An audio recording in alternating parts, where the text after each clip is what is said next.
Welcome to my YouTube channel success. हमारे साथ में मैं सुनील कुमार आज का टॉपिक लेकर आया हूँ वैदिक सप्ताह। वैदिक सप्ताह में जो बचा क्वेश्चन था MCQ सेकेंड UGC नेट दिसंबर में जो होने वाला एग्जाम है उसके लिए टेस्ट सीरीज जो चल रहा है सेकेंड फेज का जो क्वेश्चन बाकी था इम्पोर्टेंट क्वेश्चन वो लेके आया हूँ। तो चलिए देखते हैं पहला क्वेश्चन। आप लोग इसको अच्छे से पढ़िए, याद रखिए, प्रैक्टिस कीजिए, आपको सफलता जरूर मिलेगी। वैदिक समाज में नियोग शब्द का क्या अर्थ था? वैदिक समाज में नियोग शब्द का क्या अर्थ था? किसी महिला द्वारा स्वतंत्र रूप से यज्ञ का संपादन करना, किसी सामंतीय परिवार की महिला द्वारा कुंवारी रहने की शपथ, ये नियोग व्यवस्था था क्या? निसंतान विधवा द्वारा पुत्र प्राप्ति हेतु अपने देवर से संभोग करना, पति की मृत्यु पर विधवा द्वारा प्रतीकात्मक सती होना। कौन था जो नियोग शब्द का अर्थ है? इसमें से कौन? बताइए जल्दी से ना, कमेंट करके। ये था ये सी ऑप्शन, जो निसंतान विधवा द्वारा पुत्र प्राप्ति हेतु देवर से संभोग करता था, जो उसको मतलब या पति मर जाता था या कहीं बीमार पड़ जाता था या कोई भी समस्या होता था, प्रॉब्लम होता था पति में, तो वो क्या करते थे? संतान की प्राप्ति के लिए अपने देवर के साथ संभोग करता था जिससे उसको संतान की प्राप्ति हो। निम्न में से सर्वप्रथम किसने ने यह विचार व्यक्त किया था कि आर्यों ने भारत में पश्चिमोत्तर में प्रवेश किया था और हड़प्पा संस्कृति को नष्ट किया था? ये किसने अपना व्यक्त किया था, विचार व्यक्त किया था? कौन? Griffith, princess wheeler, Max Muller. किसने अपना विचार व्यक्त किया था कि आर्यों ने भारत में पश्चिमोत्तर में प्रवेश किया था और हड़प्पा संस्कृति को नष्ट कर दिया था? तो किसने किया था? व्हीलर ने। किस पुराण में कहा गया है वह देश जो समुद्र के उत्तर व हिमाच्छादित पर्वतों के दक्षिण में है भारत कहलाता है? यहाँ भारत के वंशज रहते हैं। किसने कहा? किस में है, मतलब किस पुराण में है, किस बुक में है, किस साहित्य में है कहा गया है कि देश जो समुद्र के उत्तर व हिमाच्छादित पर्वतों के दक्षिण में है भारत कहलाता है? किस पुराण में?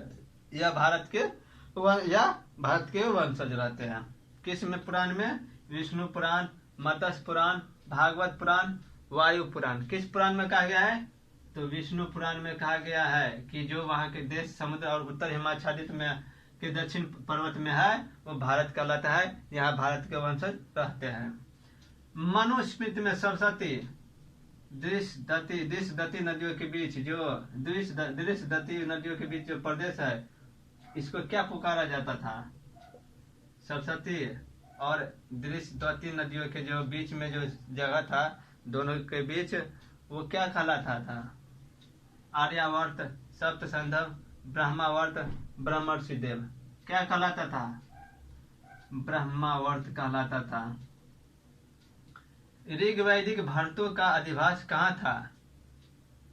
ऋग्वैदिक भरतों का, ऋग्वेद में जो भरत जाति थे, भरत कुल थे, ये भरत कुल थे, जो दशराग युद्ध हुआ था भरत और सुदास के बीच, तो भरत कुल थे वो। किस उसका अधिवास कहाँ था?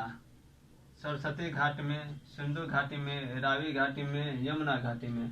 कहाँ था उसका अधिवास? तो सी ऑप्शन, रावी घाटी में उसका अधिवास था। अगला क्वेश्चन, गंगा यमुना घाटी के उत्तर वैदिक कालीन लोगों की भौतिक संस्कृति की जानकारी कैसे प्राप्त की जा सकती है? अब बताइए, जो यमुना घाटी के उत्तर वैदिक काल में यमुना घाटी में जो लोग भौतिक संस्कृति की जानकारी जो रहते थे वो उसकी भौतिक संस्कृति की जानकारी कैसे मिलेगी, किस प्रकार मिल सकती है? गिरु रंजित मृद भांडों से, चित्रित धूसर मृद भांडों से, काले तथा लाल मृद भांडों से, उत्तरी काले पॉलिश वाले मृद भांडों से। कैसे, क्या बोला है? भौतिक संस्कृति बोला है। भौतिक संस्कृति किसे मिलेगी? तो चित्रित धूसर मृद भांडों से।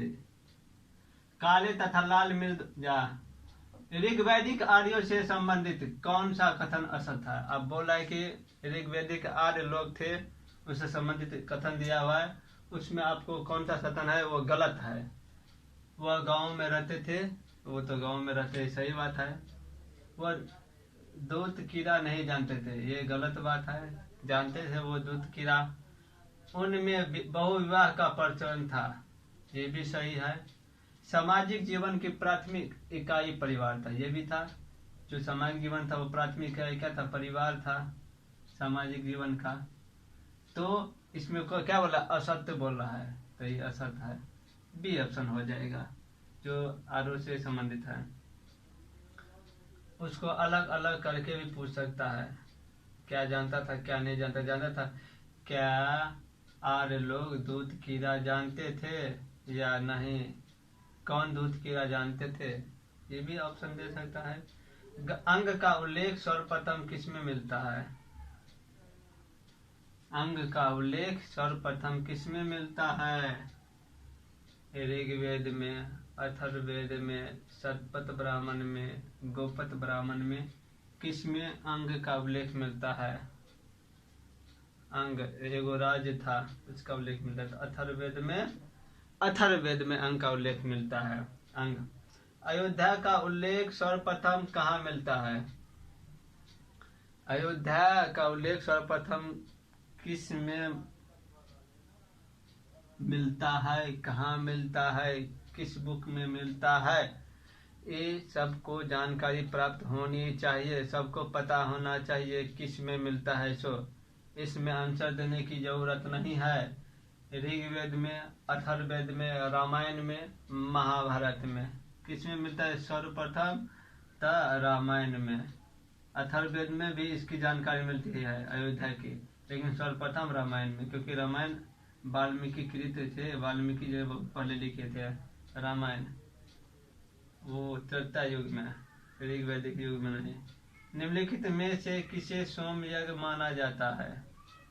सोम यज्ञ किसे माना जाता है? अग्निहोत्र, अग्निष्टोम, पितृयज्ञ, श्राद्ध। सोम यज्ञ किसे माना जाता है? अग्निष्टोम को सोम यज्ञ माना जाता है। किसको? अग्निष्टोम को सोम यज्ञ माना जाता है।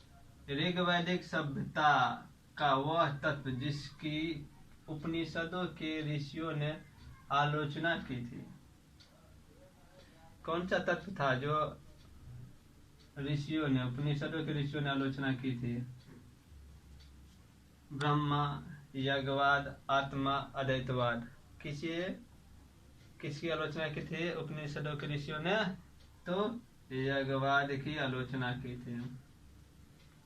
निम्नलिखित ग्रंथों में से प्रमुख किस में यज्ञवैदिक निर्माण का विवरण मिलता है?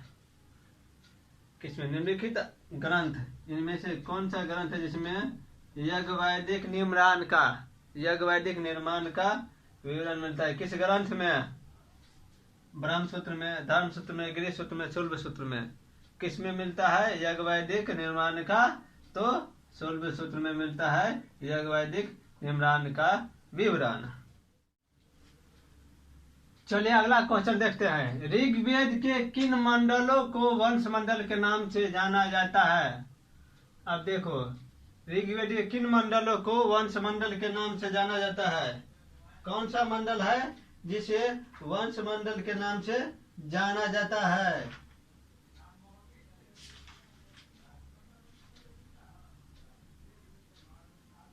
किस मंडल को वंश मंडल के नाम से जाना जाता है? प्रथम एवं द्वितीय मंडल, द्वितीय से सप्तम मंडल, 9वें से 10वां मंडल, 8वें से 9वां मंडल। किस मंडल को वंश मंडल के नाम से जाना जाता है? द्वितीय से सप्तम मंडल को इसको वंश मंडल के नाम से जाना जाता है। पूछेगा कि द्वितीय से सप्तम मंडल को किस मंडल के नाम से जाना जाता है, तो ये भी ऑप्शन दे सकता है। और ये तो क्वेश्चन है कि किस मंडल को वंश मंडल के नाम से जाना जाता है, तो द्वितीय से सप्तम मंडल को। अब देखो, सूची 1 सूची 2 को मिलाने के लिए कहा गया है। एक में वैदिक शब्दावली पदावली है और दूसरा में उसका अर्थ है कि इसका अर्थ क्या होता है। मुनि, मुनि का अर्थ क्या होता है? मुनि का मतलब क्या होता है कि विवाह का संरक्षण पावन पुरुष जो निःशब्द रहता है, सामवेद का ज्ञाता या आदि पुरुष क्या होगा? पावन पुरुष जो निःशब्द। दूसरा इसके बाद मुनि का पावन पुरुष जो निःशब्द रहता है। उद्गात्री का अर्थ क्या होता है? उद्गात्री सामवेद का गाता, उद्गात्री कहा जाता है। सामवेद के गाता को उद्गात्री कहा जाता है। पुरुष को क्या कहा जाता है? आदि पुरुष। आदि पुरुष नहीं कहता, आदि पुरुष मूवी भी आई थी ना। आर्यमान को क्या जाता है? विवाह का संरक्षक। आर्यमान को कहा जाता है विवाह का संरक्षण। तो देखिए इसमें क्या है, ए का दूसरा, ए का दूसरा, ये दोनों में है। बी का तीसरा, बी का तीसरा, ये भी इसमें है। सी का चौथा, सी का चौथा, इसमें नहीं, इसमें है, तो ये हो जाएगा, बी ऑप्शन हो जाएगा। ऋग्वेद का कौन सा निम्नलिखित मंडल विश्वामित्र के कुल के सूक्तों का संग्रह है? अब कौन सा मंडल है जो विश्वामित्र के कुल, विश्वामित्र का जो कुल, कुल मतलब क्या होता है? वंश। जैसे मेरा कुल हुआ, मेरे पापा जी, मेरे दादाजी, उनके पापा, उनके पापा, दादा, सब में ये हो गया, कुल हो गया। कौन कुल के हो? अच्छा हाँ, कुल, कुल और वंश एक ही हो गया। मंडल 2, मंडल 3, मंडल 4, मंडल 5 किस में है? तो मंडल 3 में है। सूक्तों का संग्रह है विश्वामित्र के कुल के सूक्तों का। ऋग्वेद का वंश मंडल प्राय किसके मंत्र से आरंभ होते हैं? ऋग्वेद का जो वंश मंडल है वो किसके मंत्र से आरंभ होता है? अग्नि, इंद्र, मित्र, सूर्य, किसके मंत्र से आरंभ होता है? तो अग्नि, उसका जो मंत्र आरंभ होता है अग्नि से। किस यज्ञ में यूपों के प्रयोग का विधान था? किस यज्ञ में यूपों के प्रयोग का विधान था? राजसूय, पुरुष मेघ, अश्वमेघ और वाजपेय। किस यज्ञ में यूपों के प्रयोग किया जाता है, विधान था? तो राजसूय यज्ञ में। राजसूय यज्ञ में क्या था? यूपों के प्रयोग का विधान। अनेक वैदिक यज्ञों को वर्ष में संपन्न किया जाता है। वर्ष में संपन्न किया जाता है किसको? वैदिक यज्ञ को। अनेक जो भी यज्ञ कर रहा है उसको मतलब वर्ष के अंत में संपन्न किया जाता है, वर्ष में संपन्न किया जाता है। इससे किस दिन का तात्पर्य है?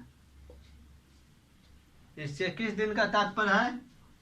तो शुक्ल पक्ष की अष्टमी, कृष्ण पक्ष की अष्टमी, पूर्णिमा, अमावस्या, वर्ष में संपन्न किया जाता है। इसे किस दिन का तात्पर्य है? वैदिक यज्ञ को। अमावस्या से किस दिन का तात्पर्य है? वैदिक यज्ञ को वर्ष में संपन्न किया जाता है तो अमावस्या से। अमावस्या। अगला क्वेश्चन, किस उपनिषद में यज्ञ की तुलना फूटी नाव से की गई है? किस उपनिषद में फूटी नाव को यज्ञ की तुलना फूटी नाव से की गई है? किस उपनिषद में यज्ञ की तुलना जो है ना वो फूटी नाव से की गई है? मांडुक में, बृहदरण्यक में, छांदोग्य में, मुंडक में। किस में किया गया है? उपनिषद में यज्ञ की तुलना फूटी नाव से। तो मुंडक उपनिषद में किया गया है। मुंडक उपनिषद में किया गया है यज्ञ की तुलना फूटी नाव से की गई है कि फूटी नाव के बराबर है यज्ञ। यज्ञ कर्मकांड का निरीक्षण निम्नलिखित में से किस पुरोहित का कार्य था?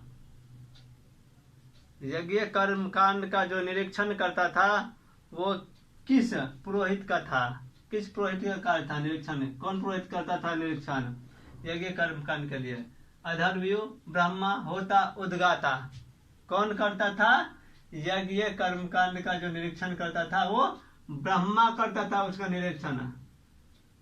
उत्तर वैदिक युग में पूर्व दिशा के राजाओं को क्या कहा जाता था? उत्तर वैदिक युग में पूर्व दिशा के राजा को क्या कहा जाता था? क्या कहा जाता था पूर्व दिशा के राजा को? उत्तर वैदिक काल में सम्राट कहा जाता था। उत्तर वैदिक काल में पूर्व दिशा के राजाओं को। ऐतरेय ब्राह्मण के अनुसार कहाँ के शासक सम्राट की उपाधि धारण करते थे? ऐतरेय ब्राह्मण के अनुसार सम्राट की उपाधि कहाँ के शासक करते थे, धारण करते थे? उत्तर कुरु, उत्तर मद्र, भोज, प्राच्य। कहाँ के सम्राट, कहाँ के ऐतरेय ब्राह्मण के कहाँ के शासक जो है वो उपाधि धारण करते थे? कहाँ के शासक सम्राट की उपाधि धारण करते थे? तो प्राच्य के। ये भी क्वेश्चन पूछ सकता है कि कहाँ के शासक, किस उपनिषद में दिया गया कि सम्राट की उपाधि धारण करते हैं, कहाँ के शासक, और नाम दे सकता है प्राच्य के शासक जो सम्राट की उपाधि धारण करते हैं वो किस उपनिषद में दिया गया है। तो किस ब्राह्मण में दिया गया उपनिषद? तो ऐतरेय ब्राह्मण में। ये क्वेश्चन ऐसे भी कर सकता है। ऋग्वेद में यदुजन का अधिकतर किसके साथ युग्म बना है? ऋग्वेद में यदुजन था, वो किसके साथ युग्म बनाया था? अनु, द्रहयु, पुरु, तुर्वसु। किसके साथ था? तो तुर्वसु के साथ युग्म बनाया था, अधिकतर युग्म बना था। निम्नलिखित में से किसका तर्क है कि आर्य मध्य एशिया से आए हैं? किसने तर्क दिया कि आर्य जाति है वो मध्य एशिया से आए हैं, भारत? किसका तर्क है? बीजी तिलक, बाल गंगाधर तिलक, बैंडेस्टीन, विलियम जोन्स और विंसेंट स्मिथ, वी.ए. स्मिथ। किसका तर्क था कि आर्य मध्य एशिया से आए थे? बैंडेस्टीन का था। इसका तर्क था बैंडेस्टीन का कि आर्य लोग जो है वो मध्य एशिया से भारत आए हैं। प्रसिद्ध सूक्ति तत्वमसी निम्नलिखित में से किस एक उपनिषद में है? ये तत्वमसी जो है वो किस उपनिषद में है? छांदोग्य, मोंडक, ईशावास, मांडुक। किस उपनिषद में है तत्वमसी? तो छांदोग्य उपनिषद में है। तत्वमसी किस उपनिषद में है? तो छांदोग्य। उत्तर वैदिक काल में निम्नलिखित में से कौन सा अधिकारी करों का संग्राहक था? उत्तर वैदिक काल में कौन सा जो है अधिकारी है जो कर वसूलता था, कर का संग्रहण करता था? कौन सा अधिकारी? अक्षवाप, भागदूध, पालागल, संग्रहित। कौन था अधिकारी था जो कर का संग्रह करता था, कर वसूल करता था राज्यों में? भागदूध। ये भागदूध महोदय थे जो कर का संग्रहण करता था, लेता था, इकट्ठा करता था, वसूल करता था लोगों से। तो उत्तर वैदिक काल से संबंधित जो पिछले वीडियो में बचा हुआ था क्वेश्चन आज आपके सामने है, जो इम्पोर्टेंट क्वेश्चन है एग्जाम में आने वाला वो क्वेश्चन लगभग अब दोनों मिलाकर के 50-60 क्वेश्चन हो गए, अति महत्वपूर्ण। हमको लगता है इससे बाहर क्वेश्चन नहीं आना चाहिए। यदि आएगा भी तो आप लोगों का आंसर पता होगा, क्योंकि इजी जो है ना, इजी जो कठिन क्वेश्चन है इम्पोर्टेंट वही लेके आए। इजी तो सबको आता रहता है, क्या हुआ था नहीं हुआ ऋग्वैदिक काल में, उत्तर वैदिक काल में। तो जो व्यक्ति को नहीं आता वही ना प्रैक्टिस करता है, आने वाला तो सभी को आता, बनाता तो सब है।